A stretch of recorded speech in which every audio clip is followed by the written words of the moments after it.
ચાલો આજે વાત કરીએ ગુજરાતના એક એવા દૂરના ગામની જ્યાં કદાચ તકો ઓછી છે પણ ત્યાં શિક્ષણની એક નવી જ્યોત પ્રગટી રહી છે. આ વાર્તા છે શ્રી ગુરુકુલ વિદ્યામંદિરની. અને જુઓ, આ માત્ર એક શાળા નથી પણ હજારો બાળકો માટે આશાનું એક કેન્દ્ર છે. તો ચાલો આ અનોખી પહેલ વિશે થોડું વધુ જાણીએ. આ સંસ્થાનું હૃદય શું છે ખબર છે? આ વિચાર, શિક્ષણની જ્યોત. મતલબ કે એક એવી જગ્યાએ જ્ઞાનનો પ્રકાશ ફેલાવવો જ્યાં એની સૌથી વધુ જરૂર છે. આ ખાલી એક સુંદર વિચાર નથી, પણ એક આખું મિશન છે.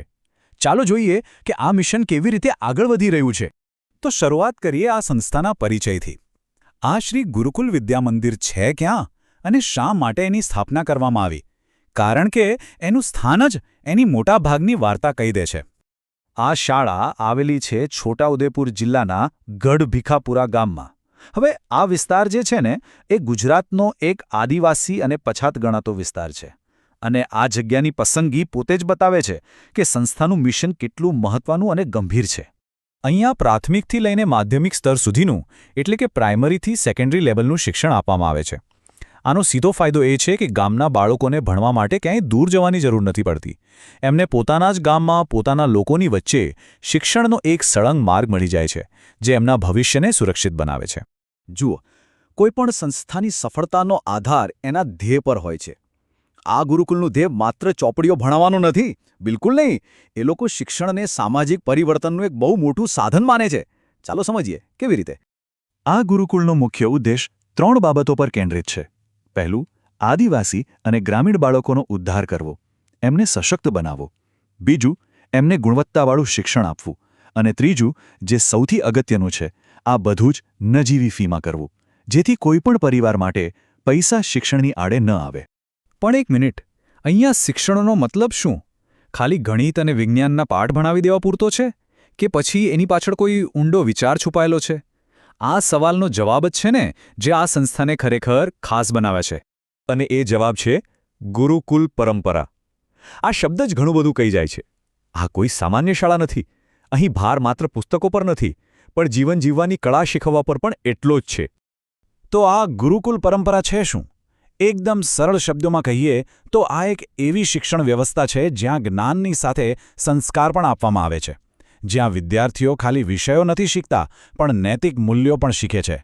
આ એક એવું વાતાવરણ છે જે એમના સર્વાંગી વિકાસમાં મદદ કરે છે. જુઓ, શિક્ષણના 2 રસ્તા હોઈ શકે. એક રસ્તો જે માત્ર નોકરી માટે તૈયાર કરે, અને બીજો રસ્તો જે એક સારો માણસ બનવા અને આખું જીવન સારી રીતે જીવવા માટે તૈયાર કરે. શ્રી ગુરુકુલ વિદ્યામંદિરે આ બીજો વધુ અર્થપૂર્ણ રસ્તો પસંદ કર્યો છે. અને આ જે સર્વાંગી વિકાસની વાત છે એ ખાલી ક્લાસરૂમ પૂરતી સીમિત નથી. રમતગમતના મેદાન પર શરીર મજબૂત બને છે, સાંસ્કૃતિક કાર્યક્રમોથી આપણી સંસ્કૃતિ માટે પ્રેમ જાગે છે, અને યોગથી મનને શાંતિ મળે છે. આ બધું જ એમના શિક્ષણનો એક મહત્વનો ભાગ છે. પણ આ બધી મહેનતનું પરિણામ શું આવ્યું? આ શાળા સમાજમાં શું ફેરફાર લાવી રહી છે? એની અસર ખાલી વિદ્યાર્થીઓ પર જ નહીં પણ આખા ગામ પર જોવા મળી રહી છે.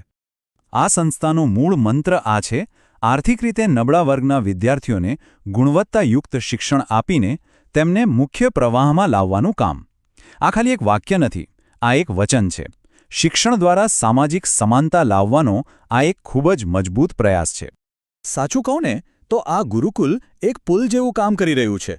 એક એવો બ્રિજ જે ગામડાના બાળકોને એવા ભવિષ્ય સાથે જોડે છે જેનું એ લોકો કદાચ માત્ર સપનું જ જોઈ શકતા હતા.